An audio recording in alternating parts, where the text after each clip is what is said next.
What's up, guys? I hope you're well. Today we're checking out F1's major track limits problem explained. Wow, that's a tongue twister. Let's get into it, shall we?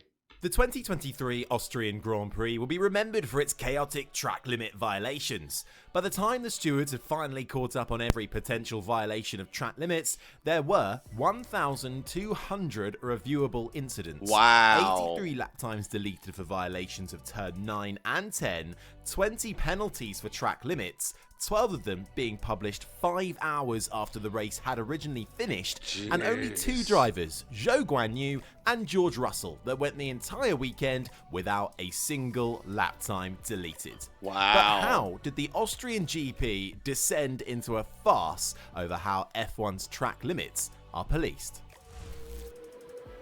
I don't know. I think you're In the about to tell us. not-so-distant past, when Charlie Whiting was F1's race director, track limits were policed with a light touch, with race direction giving drivers warnings for when they strayed off track too much.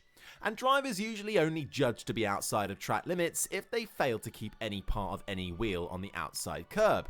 But as tracks have evolved to have more asphalt runoffs, inviting drivers to exploit the limits of the track, and more frequent complaints about doing so, the FIA has had to evolve its own approach to be more draconian and more consistent. For example, makes sense. during the 2021 Bahrain Grand Prix, the first round of the infamous Hamilton vs Verstappen feud, track limits at turn 4, came into question as the outside of the track was leading to lap times being deleted in qualifying, but not the race. Lewis Hamilton kept extending the corner, which he was legally allowed to do, which led to Red Bull telling Verstappen to take the qualifying line, only for then race director Michael Massey to change his mind on the fly and tell Mercedes to stop extending, leading to complaints from all parties over the erratic policing of track limits. Since then, a more consistent approach has been taken. The white line before the curbs on the outside of the track is now deemed the limit, and if all 4 wheels of a car are outside of it, the driver is considered to be in violation of track limits. It's a clear and valid system, but in Austria, it breeds issues. Turns 9 and 10 at the Red Bull Ring are corners that have massive potential to gain lap time if you're willing to risk drifting over the line. And racing drivers being racing drivers did exactly that. There were so many reviewable incidents in regard to track limits that the FIA's usual monitoring of the system was overwhelmed and couldn't handle the number of incidents that came in.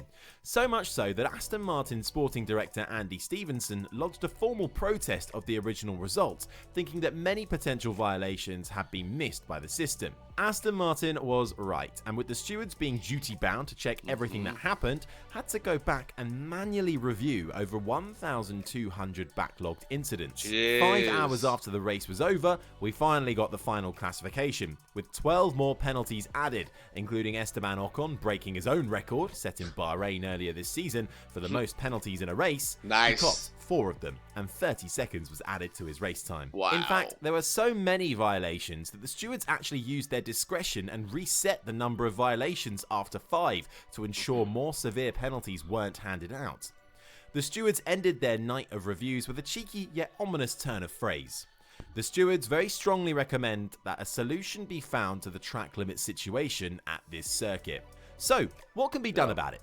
Many drivers and fans have called for a hard limit, like gravel or grass, to be relayed on the outside of the track to stop drivers from overstepping the line.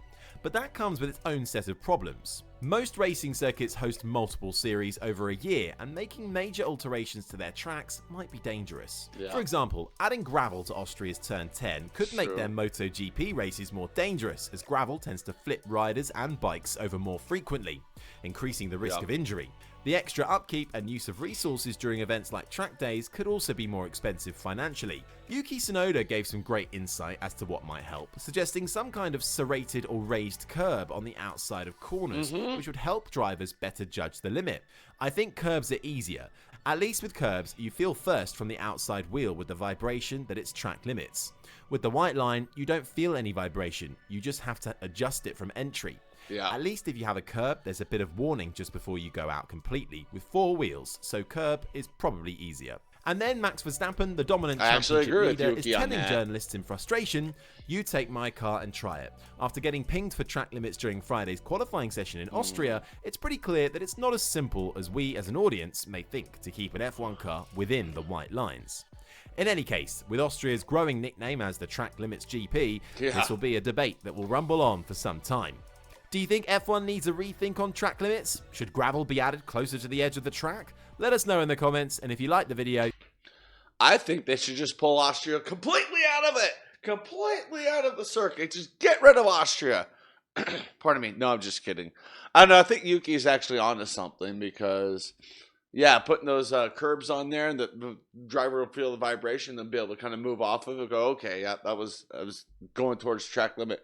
That's probably the quickest, easiest, and cheapest way because those things can be installed and removed easily. So that's I think Yuki's onto something with that one. But that was very interesting. Yeah, really cool video right there. With that being said, I want to thank you all for watching. Stay safe and don't forget to wash your hands. Bye.